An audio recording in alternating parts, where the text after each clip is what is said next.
Welcome to my channel unique learning lab. आमी सोमा।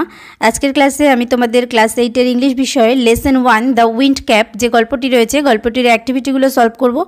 एर आगेर क्लासे आमी गल्पटी लाइन बाई लाइन बांगलाय अनुबाद करे दिएछि। जारा देखोनी आमी डेसक्रिप्शन बक्सेर लिंक दिए देबो, सेखान थेके देखे निओ।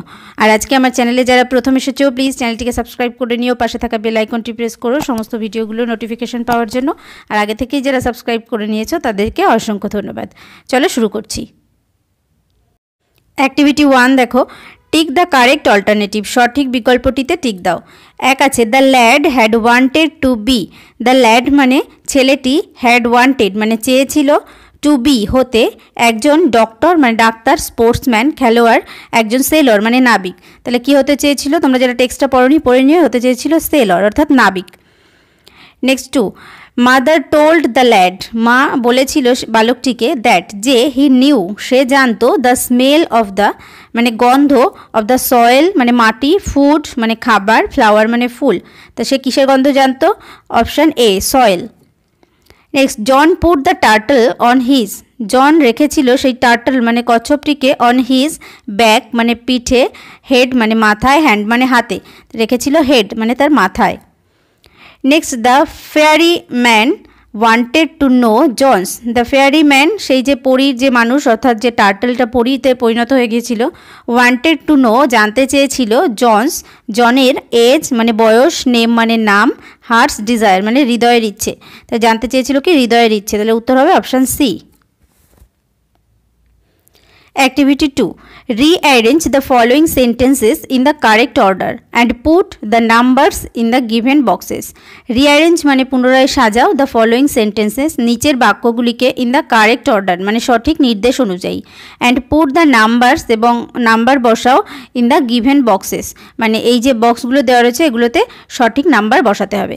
তো প্রথমে আছে John made the tiny green turtle, জনের দেখা হয়েছিল একটা ক্ষুদ্র একটা সবুজ রঙের কচ্ছপের সঙ্গে। নেক্সট আছে mother said John was a farmer son, মানে মা বলেছিল যে জন ছিল একজন কৃষকের ছেলে। নেক্সট আছে the turtle changed to the tiny green fairy man, কচ্ছপটি একটা ক্ষুদ্র ছোট্ট একটা পরী মানুষে পরিণত হয়ে গিয়েছিল। নেক্সট আছে John plucked the turtle from his head, John তুলেছিল সেই টার্টলটিকে বা নামিয়েছিল ফ্রম হিজ হেড মানে তার মাথা থেকে। John did not express his wish, John তার নিজের ইচ্ছেটাকে প্রকাশ করতে পারেনি। জন বোর্ড ব্যাক, জন মানে মানে ঝুঁকেছিল, পেছন দিকটা করে মানে ঝুঁকেছিল। নেক্সট তাহলে আমাদের কি করতে হবে, এটা হচ্ছে অ্যারেঞ্জ করতে হবে। তাহলে প্রথমে কোনটা আসবে, প্রথমে দেখো এটা হবে mother said John was a farmer son, তাহলে এটা হবে 1 নাম্বার। নেক্সট কোনটা হবে, দেখো John made the tiny green turtle, এটা হবে 2। তারপরে কোনটা হবে, দেখো John plucked the turtle from his head, এটা হবে number 3। Next the turtle change to the tiny green fairy man, এটা হবে নাম্বার 4। তারপরে হবে জন বোর্ড ব্যাগ, এটা হবে number 5। Next John did not express his wish, এটা হবে নাম্বার 6।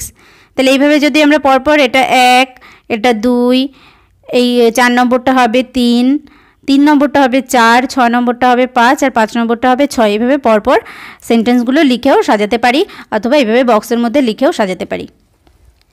নেক্সট আছে দেখো activity 3, answer the following question, নিচের প্রশ্নটির উত্তর দাও। Why do you think, তুমি কেন মনে করো, জন thought that the turtle would be safe on his head, মানে জন ভেবেছিল কেন যে তার যে টার্টলটা মানে যে কচ্ছপটা পেয়েছিল সে would be safe on his head মানে তার মাথায় রাখলে সে যে সুরক্ষিত থাকবে, জন যেটা ভেবেছিল। হোয়াই ডু ইউ থিঙ্ক মানে তুমি এটা কেন মনে করো, তার মানে তোমার কি মনে হয় সেই মতামত জানিয়ে এই প্রশ্নটির উত্তর লিখতে হবে। দেখো জন ভেবেছিল দ্যাট যে the turtle would be safe on his head মানে ওই যে কচ্ছপটি তার মাথায় সুরক্ষিত থাকবে, বিকজ কারণ at that time he was ploughing and there were lots of obstacles around the turtle, মানে সেই সময় সে প্লাউইং মানে জমি চাষ করছিল, সেই সময় নানা রকম বাধা বিপত্তি তার আসতে পারে মানে কচ্ছপটির। And the turtle had the chances to get injured by other animals, অথবা কচ্ছপটির অন্য কোনো প্রাণীর দ্বারা যে সে আহত হতে পারে এরকম কোনো সম্ভাবনা ছিল। অর বাই দ্য প্লাউইং টুল, অথবা যে লাঙল চষছিল মানে যে জমি চাষ করছিল সেই যে তার জিনিসপত্র সেই যন্ত্রপাতির দ্বারাও তার কোনো আঘাত হতে পারে, সেই জন্য সে টার্টলটিকে তার মাথায় রেখেছিল। Next activity 4, complete the following sentences with information from the text. Complete মানে সম্পূর্ণ করো দ্য ফলোয়িং সেন্টেন্সেস, নিচের বাক্যগুলিকে with information from the text, text থেকে তথ্য নিয়ে। দেখো এ আছে the cap that sailors most desire, যে টুপি যেটা কিনা যে নাবিকেরা বেশিভাবে চায়, ইজ ফুল অফ উইন্ড, বা এখানে লিখতে পারি is the cap full of wind মানে বাতাসে যেটা ভর্তি থাকে বা পূর্ণ থাকে। Next B, seeing a ship anchored near the shore, মানে একটা জাহাজ যে নোঙর বাজছে যে তীরে অর্থাৎ সমুদ্রের তীরে। John requested the captain to take him along, John তাদেরকে অনুরোধ করেছিল মানে ক্যাপ্টেনকে অনুরোধ করেছিল তাকে সঙ্গে নেওয়ার জন্য। By twisting the cap John could summon, by twisting the cap মানে টুপিটিকে এদিক সেদিক ঘুরিয়ে জন কুড সামন, জন নিয়ে আসতে পারে দ্য বা ডেকে নিয়ে আসতে পারে the east wind and the west wind, মানে পূর্ব দিকের বাতাস এবং পশ্চিম দিকের বাতাস। Next, John desired to see the land because, John ইচ্ছে প্রকাশ করেছিল টু সি মানে দেখতে, দ্য ল্যান্ড মানে আবার মানে যে আমাদের যে এখানে তোমরা পড়েছো যে জলাশয় আর ল্যান্ড মানে যে স্থলভাগ দেখতে চেয়েছিল, বিকজ কারণ for a year and a day young John did not set foot on land, কারণ 1 বছর 1 দিন মানে দিনও সেই ইয়াং জন সে কী করেনি, সেট ফুট অন ল্যান্ড মানে জমিতে পা রাখেনি, সেই জন্য সে কী করেছিল যে সে ল্যান্ড অর্থাৎ জমি অর্থাৎ স্থলভাগ দেখতে চেয়েছিল। নেক্সট রয়েছে activity 5, answer the following questions, নিচের প্রশ্নগুলোর উত্তর দাও। এ আছে কি, why did the fairy man offer John the wind cap, why did the fairy man offer মানে সেই ফেয়ারি যে পরী যে মানুষটি ছিল সে কেন দিয়েছিল জনকে দ্য উইন্ড ক্যাপ, সেই যে বাতাসপূর্ণ যে টুপিটা ছিল সেটা জনকে কেন দিয়েছিল। দেখো, the fairy man offer John the wind cap মানে ফেয়ারি ম্যান জনকে সেই উইন্ড ক্যাপটা দিয়েছিল বিকজ কারণ John put the fairy man, John রেখেছিল সেই ফেয়ারি ম্যানটাকে অন হিজ হেড তার মাথার উপরে লাইক আ হ্যাট মানে একটা টুপির মতো, টু কিপ হিম সেফ তাকে সুরক্ষিত রাখার জন্য। নেক্সট আছে কি, what was the condition that was associated with the wind cap, মানে যে কন্ডিশন মানে যে শর্তটা ছিল সেটা কি ছিল যেটা সেই উইন্ড ক্যাপের সঙ্গে যুক্ত ছিল। দেখো, no human hand will ever be able to take the cap off, মানে কোনো হিউম্যান হ্যান্ড কোনো মানুষের হাত এটাকে কি করতে পারবে না, will ever be able to take the cap off, ever be able মানে কখনোই সক্ষম হবে না, দ্য ক্যাপ অফ মানে টুপিটাকে তার মাথা থেকে খুলতে কোনো হিউম্যান হ্যান্ড কিন্তু সেটা খুলতে পারবে না। নেক্সট দেখো, why did John become popular with the sailors, মানে জন কেন পপুলার হয়েছিল অর্থাৎ বিখ্যাত হয়েছিল উইথ দ্য সেলার্স, সেই নাবিকদের সঙ্গে যে জন ছিল সে কেন সবার কাছে বিখ্যাত হয়ে উঠেছিল। দেখো, John became very popular, John খুব বিখ্যাত হয়ে গিয়েছিল বিকজ কারণ John could supply the wind, John সেই বাতাসকে সাপ্লাই অর্থাৎ বাতাসের পরিষেবা দিতে পারতো, দ্যাট সেলার্স কল্ড ফর, যেটা নাবিকেরা যে বাতাসটা তাদেরকে দরকার হতো জাহাজ চালানোর জন্য সেই বাতাসটা জন সাপ্লাই দিতে পারতো, সেই জন্য জন পপুলার হয়েছিল। Next activity 6, write T for true and F for false statements in the given boxes. এই যে বক্সগুলো দেওয়া রয়েছে এখানে যেটা সঠিক সেই বাক্যের পাশে টি আর যেটা ফলস অর্থাৎ মিথ্যে সেই বাক্যের পাশে এফ লিখতে হবে। Give supporting statements for each of your answers, মানে তোমার উত্তরের সপক্ষে একটা করে যুক্তি অর্থাৎ একটা করে সেন্টেন্স এখানে লিখতে হবে। এ আছে, John never dreamed about the land, John কখনোই অর্থাৎ স্থলভাগ বা ল্যান্ডের জমির কখনো স্বপ্ন দেখত না, তো এটা হবে ফলস। সাপোর্টিং স্টেটমেন্ট হবে John could not stop dreaming of the land. Next আছে B, the squall was called up because John was sleeping, the squall মানে সেই ঝড় বা ঝোড়ো বাতাস, ওয়াজ কল্ড আপ মানে ঝোড়ো বাতাস ডেকে নিয়ে আসা হয়েছিল কারণ কি, জন ওয়াজ স্লিপিং জন তখন ঘুমাচ্ছিল। এটা হচ্ছে টি অর্থাৎ ট্রু। সেন্টেন্স কি হবে? The cap on his head twisted round and about, it called up a squall from the clear sky.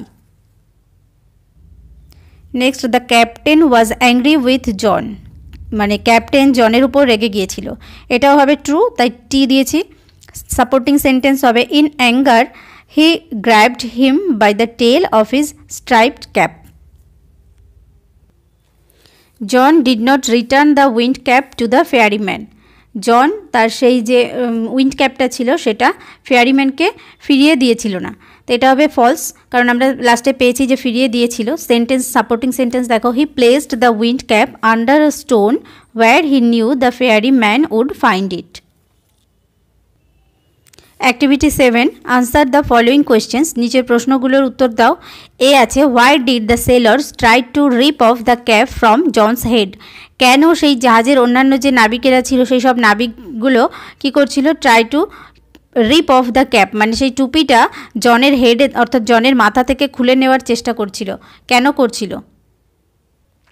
দেখো, দ্য সেলার্স নাবিকেরা try to rip the cap off his head, মানে তার মাথা থেকে টুপিটা খুলে নেওয়ার চেষ্টা করেছিল, বিকজ কারণ জন ওয়াজ স্লিপিং, জন ঘুমাচ্ছিল, and turned rapidly in his bed, এবং তার যে বিছানা সেখানে দ্রুতগতিতে সে টার্ন করছিল, অর্থাৎ এদিক থেকে ওদিকে ঘুরছিল। The cap on his head twisted round and about, সেই তার মাথায় যে টুপিটা ছিল সেটাও বারে বারে ঘুরছিল, and it called up a squall, এবং এটা ঝড় বা প্রচণ্ড জোরে বাতাস ডেকে নিয়ে এসেছিল।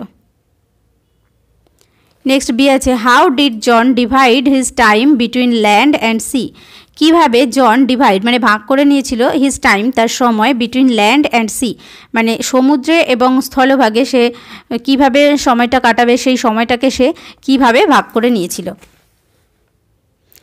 দেখো, John spent half the year on a ship and half on the shore, John spent John কাটিয়েছিল half the year on a ship, মানে বছরের অর্ধেক সময়টা জাহাজে, অ্যান্ড হাফ অন দ্য শোর, এবং অর্ধেক সময়টা শোর মানে তীরে, তার মানে স্থলভাগে। নেক্সট দেখো, ডু ইউ থিঙ্ক, তুমি কি মনে করো জন was rightly called Captain Turtle, মানে জনকে মানে যে ক্যাপ্টেন টার্টল বলা হয়েছে এটা ঠিক। Give reasons for your answer, তোমার উত্তরের সপক্ষে যুক্তি দাও। উত্তর দেখো, yes, John was rightly called Captain Turtle, মানে জনকে সঠিকভাবেই ক্যাপ্টেন টার্টল বলা হয়েছে।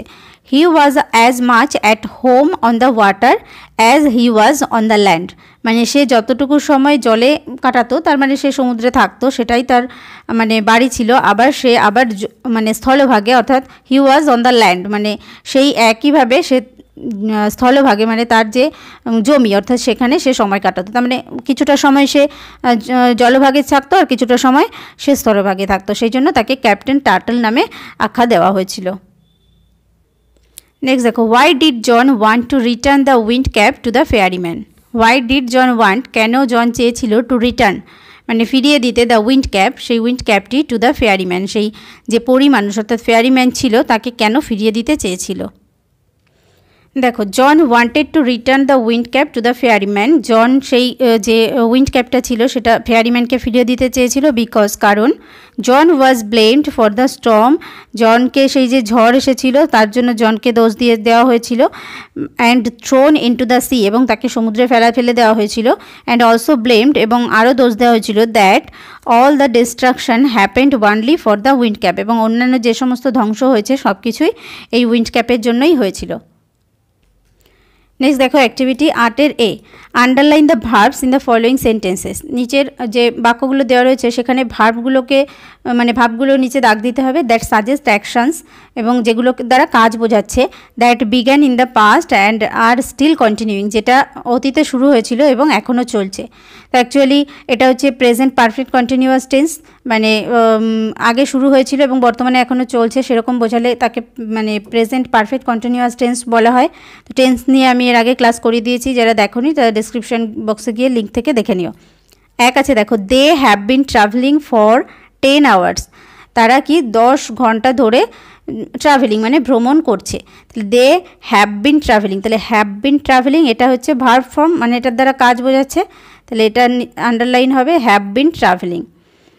নেক্সট আছে, he thanked me for what I have been doing, সে আমাকে ধন্যবাদ দিয়েছিল যে for what I have been doing, আমি যেটা করছিলাম, তার মানে আই হ্যাভ বিন ডুইং এটা হচ্ছে কাজ বোঝাচ্ছে, I have been doing, have been ডুইংটা আন্ডারলাইন হবে। Next, the baby has been sleeping all day, শিশুটি সারা সকাল ধরেই ঘুমোচ্ছে। তাহলে the baby has been sleeping, তাহলে হ্যাজ বিন স্লিপিংটা একটা অ্যাকশন অর্থাৎ কাজ বোঝাচ্ছে। তাহলে the baby has been sleeping, তাহলে হ্যাজ বিন স্লিপিংয়ে আন্ডারলাইন হবে। নেক্সট দেখো অ্যাক্টিভিটি 8-এর B, underline the verbs in the following sentences, নিচের বাক্যগুলিতে যে ভার্ব অর্থাৎ ক্রিয়াগুলো আছে সেগুলোকে আন্ডারলাইন করতে হবে। হুইচ সাজেস্ট অ্যাকশনস, যেগুলোর দ্বারা কোনো কাজ বোঝাচ্ছে। That began before a certain point in the past, মানে অতীতকালের একটা নির্দিষ্ট সময়ে আগে শুরু হয়েছিল, and continued up to that time, এবং অতীতকালেই কিছু সময় ধরে চলেছিল। তাহলে এই ধরনের সেন্টেন্সকে বলা হয় পাস্ট পারফেক্ট কন্টিনিউয়াস টেন্স। তাহলে একে আছে দেখো, they had been playing in the field, তারা কোথায়, ইন দ্য ফিল্ড মানে মাঠে খেলছিল, ফর অ্যান আওয়ার, 1 ঘন্টা ধরে, বিফোর মাদার কল্ড দেম, মানে তার মা ডাকার আগে। তাহলে মা ডেকেছিল, তার আগে তারা কি করছিল, দে হ্যাড বিন প্লেয়িং, তাহলে অতীতকালেই দুটি ঘটনা, তার মধ্যে যে ঘটনাটি আগে ঘটেছিল। তাহলে এখানে দেখো দে হ্যাড বিন প্লেয়িং, তার মানে এটার দ্বারা অ্যাকশন বোঝাচ্ছে, তাহলে হ্যাড বিন প্লেয়িংটা আন্ডারলাইন হবে। Next, when I visited my uncle, যখন আমি আমার মানে আঙ্কেলের সঙ্গে দেখা করেছিলাম, he had been teaching in a school there for 5 years, মানে সে 5 বছর ধরে সেখানে একটা স্কুলে টিচিং মানে শিক্ষকতা করতেন। তাহলে হ্যাড বিন টিচিং এটার দ্বারা একটা কাজ বোঝানো হচ্ছে, তাহলে হ্যাড বিন টিচিং। নেক্সট দেখো, Rita had been studying in our school for the last 8 years since I met her, Rita had been studying, Rita পড়ছিল ইন আওয়ার স্কুল, আমাদের স্কুলে, ফর দ্য লাস্ট 8 ইয়ার্স মানে গত 8 বছর ধরে, সিন্স আই মেট হার মানে আমার সঙ্গে যখন দেখা হয়েছিল তার থেকে 8 বছর আগে, মানে রিতা আমাদের স্কুলে 8 বছর ধরে পড়ছিল। তাহলে এখানে দেখো হ্যাড বিন স্টাডিং, এটা একটা ভার্ব ফর্ম, মানে এর দ্বারা কাজ বোঝানো হচ্ছে, স্টাডিং মানে অ্যাকশন, তাহলে হ্যাড বিন স্টাডিংটা হচ্ছে এটা অ্যাকশন বোঝাচ্ছে, এটা আন্ডারলাইন হবে। নেক্সট দেখো অ্যাক্টিভিটি 8-এর C, fill in the blanks with either the present perfect continuous or past perfect continuous tense, এই শূন্যস্থানগুলোকে পূরণ করতে হবে হয় প্রেজেন্ট পারফেক্ট কন্টিনিউয়াস টেন্স দ্বারা অথবা পাস্ট পারফেক্ট কন্টিনিউয়াস টেন্স দ্বারা। এখানে ব্র্যাকেটের প্রত্যেকটা ভার্ব দেওয়া রয়েছে, তো সেই ভার্বগুলোকে নিয়ে আমাদের এটা শূন্যস্থানগুলো পূরণ করতে হবে। দেখো, the rain dash when I left home, তাহলে এখানে পোর, তাহলে এখানে হবে the rain had been pouring,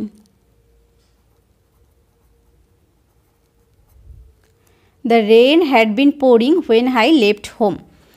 Next রয়েছে, the engineers dash the bridge for the past few months, ইঞ্জিনিয়াররা কী করছে, দ্য ব্রিজটিকে কী করছে, বিল্ড মানে নির্মাণ করছে, for the past few months মানে কয়েক মাস ধরে নির্মাণ করছে কিন্তু এখনও চলছে। তাই the engineers have been building, the engineers have been building the bridge for the past few months. Next দেখো, the performance dash since evening মানে সিং মানে গান করছে, since evening মানে সেই সন্ধে পর্যন্ত, তাহলে the performance have been singing.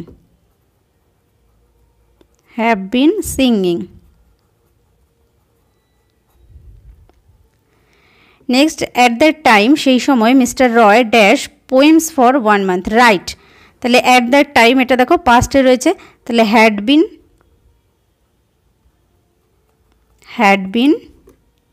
Writing, mister Roy had been writing poems for 1 month. Next activity 9, replace the underlined words with their antonyms, replace মানে এই যে আন্ডারলাইন যে ওয়ার্ডটা করা রয়েছে শব্দটি সেটাকে রিপ্লেস মানে সরিয়ে ফেলতে হবে কি দ্বারা, উইথ দেয়ার অ্যান্টোনিমস মানে তার বিপরীত শব্দ দিয়ে। তাহলে প্রথমটি আছে কি দেখো, John had always obeyed his mother, John সবসময় তার মাকে ওবেড মানে মান্য করতো, তাহলে ওবেডের বিপরীত অর্থাৎ অ্যান্টোনিমস কী হবে, disobeyed.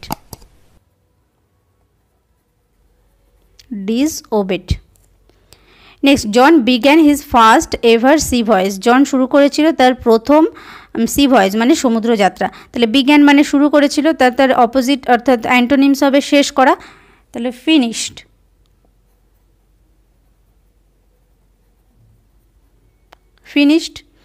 Next, he became very popular with the sailors, সে খুব বিখ্যাত হয়ে গিয়েছিল নাবিকদের কাছে, তাহলে পপুলার মানে বিখ্যাত, এটার অ্যান্টোনিম হবে unpopular. Next, in John's dream the seasons turned rapidly. জনের স্বপ্নে ঋতুগুলো খুব দ্রুততার সঙ্গে ঘুরে যাচ্ছিল। র্যাপিডলি মানে দ্রুততার সঙ্গে, তাহলে স্লোলি মানে ধীরে ধীরে। নেক্সট দেখো activity 10 A, imagine you are out on the open sea in a boat with waves rising all around you. মনে করো তুমি একটা খোলা সমুদ্রে একটা বোটে করে গেছো, সেখানে তোমার চারিদিকে ওয়েভস অর্থাৎ ঢেউ উঠছে। Would you feel scared or excited? তুমি কি মানে ভয় পাবে বা উত্তেজিত হয়ে যাবে?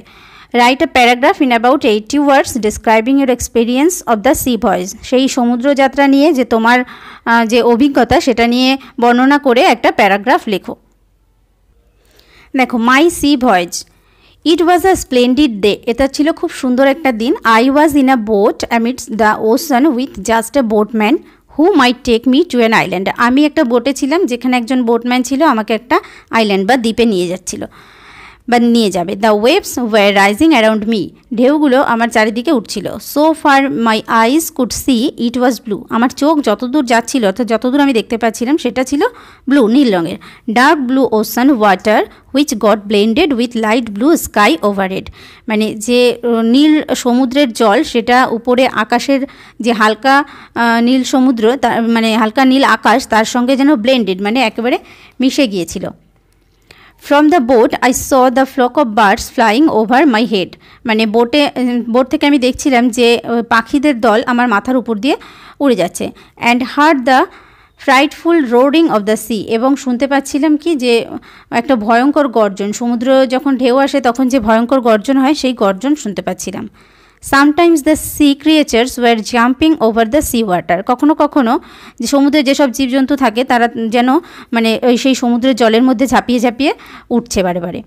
The weather at the time was charming. সেই সময়ের আবহাওয়া খুব সুন্দর ছিল। Just when the boat shook one waves I was feeling terrified. মানে সেই সময় মানে বোট যখনই মানে ঢেউ এসে ধাক্কা মারলো তখনই আমি যেন ভয় পেয়ে গেছিলাম। This was my experience of ocean voice through the Andaman and Nicobar islands. এটা ছিল আমার একটা মানে আন্দামান নিকোবর দ্বীপের একটা সমুদ্র যাত্রার এক ঘটনার একটা এক্সপিরিয়েন্স মানে একটা আমার অভিজ্ঞতা ছিল। অ্যাক্টিভিটি 10 বি আছে, suppose you had wish to perform on stage for a long time. মনে করো যে তুমি খুব অনেক সময় আগে থেকেই চাইতে যে তুমি স্টেজে একটা মানে পারফর্ম করবে। On the occasion of your schools annual function, মানে তোমার স্কুলের বাৎসরিক যে অনুষ্ঠান সাংস্কৃতিক অনুষ্ঠান হয় সেখানে you finally got a chance to do so. তুমি সেটা করার জন্য মানে একটা মানে অনুষ্ঠান পারফর্ম করার জন্য তুমি একটা সুযোগ পেয়েছো। Write a letter to your friend describing how you felt when your wish was fulfilled. বন্ধুর কাছে একটা চিঠি লেখো যে তোমার যে ইচ্ছে পূর্ণ হয়েছে মানে তোমার অনুভূতি অর্থাৎ তুমি কীরকম অনুভব করছো সেটা জানিয়ে বন্ধুর কাছে একটা চিঠি লেখো। দেখো এখানে যে অ্যাড্রেসটা হবে এটা তোমার নিজের অ্যাড্রেসটা হবে। দেখো, my dear Sonali, I received your letter yesterday. আমি গতকাল তোমার চিঠি পেয়েছি। In this letter I am describing about my performance on my school stage on the occasion of our schools annual function. এই চিঠিতে আমি আমার স্কুলের বাৎসরিক যে সাংস্কৃতিক অনুষ্ঠান সেখানে আমার একটা যে পারফরমেন্স আমি যে পারফর্ম করেছি সেটা নিয়ে আমি এখানে বর্ণনা করব। The function was held on 16th January. এই ফাংশনটা হয়েছিল জানুয়ারি মাসের 16 তারিখে। You know that I had wish to perform on stage for a long time. তুমি জানো যে আমার খুব বহুদিনের ইচ্ছে ছিল যে আমি স্টেজে উঠে কোনো কিছু মানে অনুষ্ঠিত করব বা অনুষ্ঠান একটা আমি পারফর্ম করব। হাউএভার যাই হোক, মাই উইশ ওয়াজ সাকসেসফুল, মানে আমার যে ইচ্ছে ছিল সেটা সাকসেসফুল অর্থাৎ সম্পন্ন হয়েছিল। I was too much excited, আমি খুব উত্তেজিত ছিলাম বা মানে এক্সাইটেড মানে আমি মানে একটা আনন্দপূর্ণ ভয়ের সঙ্গে যেরকমভাবে থাকা হয় তাকে এক্সাইটেড বলা হয়। I took part in a competition of recitation group, আমি একটা প্রতিযোগিতায় অংশগ্রহণ করেছিলাম যেটা রিসাইটেশন গ্রুপ, মানে সেখানে আবৃত্তি করা হতো, বিভিন্ন লিরিক্যাল ব্যালেড করা হয়, কবিতা করা হয়। I have got a prize, আমি একটা পুরস্কারও পেয়েছি। As I began presenting my ballad, যখন আমি আমার সেই কবিতা বা ব্যালেড শুরু করেছিলাম, the lobby ended up quiet, মানে যে প্রবেশের যে জায়গাটা ছিল পুরো শান্ত হয়ে গিয়েছিল। And when I completed I could hear the clappings, যখন আমার শেষ হয়ে গিয়েছিল কবিতাটা বলা তখন আমি কি শুনেছিলাম যে প্রচুর হাততালি। I felt a sort of satisfaction I have ever felt, মানে আমি একটা অনুভব করেছিলাম চরম একটা সন্তুষ্টি, মানে যেটা আমি এর আগে কখনো এরকম অনুভব করিনি। নো মোর টুডে, আজকে আর নয়। হোপ উই উইল মিট সুন, আশা করছি আমরা খুব তাড়াতাড়ি দেখা করব বা আমাদের দেখা হবে তাড়াতাড়ি। Convey my best regards to your parents, আমার শ্রদ্ধা জানাবে তোমার বাবা মার প্রতি। ইয়োর লাভিং ফ্রেন্ড, এখানে ইয়োর লাভিং ফ্রেন্ড দিয়ে এখানে তোমার নামটা দেবে, আর এখানে যাকে চিঠিটা পাঠাচ্ছ তার অ্যাড্রেসটা হবে। তো এটা ছিল আজকে কমপ্লিট এক্সারসাইজ। ভিডিওটি ভালো লাগলে একটা লাইক দিও, বন্ধুদের সঙ্গে শেয়ার করো, কমেন্ট করে জানিও। নেক্সট ক্লাসগুলো পাওয়ার জন্য চ্যানেলটিকে সাবস্ক্রাইব করে নিও। Thank you.